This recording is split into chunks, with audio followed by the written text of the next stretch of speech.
Sveiki bičiuliai. Ketvirtadienis ir turiu jums naują istoriją. Istorija bus naudinga, todėl prašau paspausti like bei pasidalinti, kad ir kiti pamatytų. Istorija tokia. Gautas iškvietimas patikrinti BMW X4. Žodžiu, automobilis benzinas iš Amerikos. Skelbime nurodytas VIN kodas. VIN kodą įvedus į Google, ką pamatome? Pamatome aukcioną. Aukcione, ką matome? Tai kad buvo pažeistas buferis ir abi lempos. Skambinam pardavėjui. Sakom taip ir taip, kaip ten tas automobilis, kiek laiko turit, lelelele. Žodžiu, viską papasakojo, savo kaip dėl daužimo. Tai jo, čia, sako, mažas buvo, čia buferį reikėjo keisti ir lempą, žodžiu, viskas. Čia, sako, vaikiškas visiškai tas daužimas. Supratau, sakau. Pasikalbėjom telefonu, žodžiu, viską. Po kurio laiko prasidarau aš vėl tą skelbimą, kad paskambinti, jog atvažiuosim, žiūriu, nebėra VIN kodo. VIN kodas skelbime išimtas, nors prieš tai buvo nurodytas.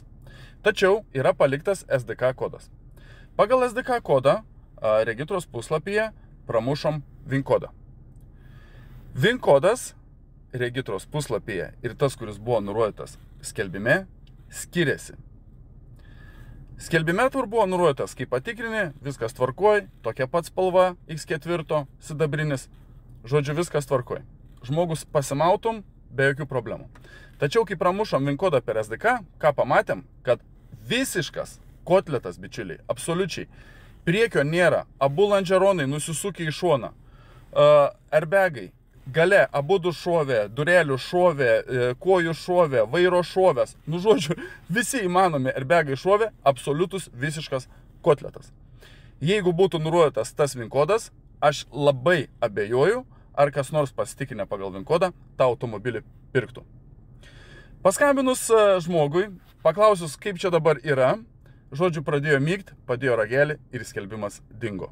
Arba skelbimą ištrynė, arba jį užsilepė. To pasakyti negaliu.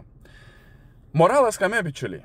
Kai nuvažiuojate į vietą pirkti automobilio, jeigu būna skelbime nurodytas VIN kodas, nepatingėkit į vietą nuvažiavę, susitikrinkit, ar tas pats VIN kodas ant automobilio kėbulo, kaip kad nurodytas skelbime. Kad nebūtų tokių bairių, kaip sakant. Viską pranešėm klientui, klientas išsirinko kitą automobilį už tos pačius pinigėlius, kaip sakant, nuvažiuovom, patikrinom kitą automobilį, tiksliau net nepatikrinom dar, o ką tik atvažiavom patikrinti. Taip, kad eisim pasižiūrėsim, ar viskas gerai ir viską pranešim klientui. Būkite atsargus, bičiuliai, dar kartelį. Ačiū visiems, kas pasidalinsite ir neužmirškite, kad turim Instagramą, o Instagrame keliame istoriukus kiekvienos dienos nuotykius iš patikrų. Užeikite, paspauskite follow, tikrai yra ką pamatyti. Ačiū visiems ir iki greito susitikimo.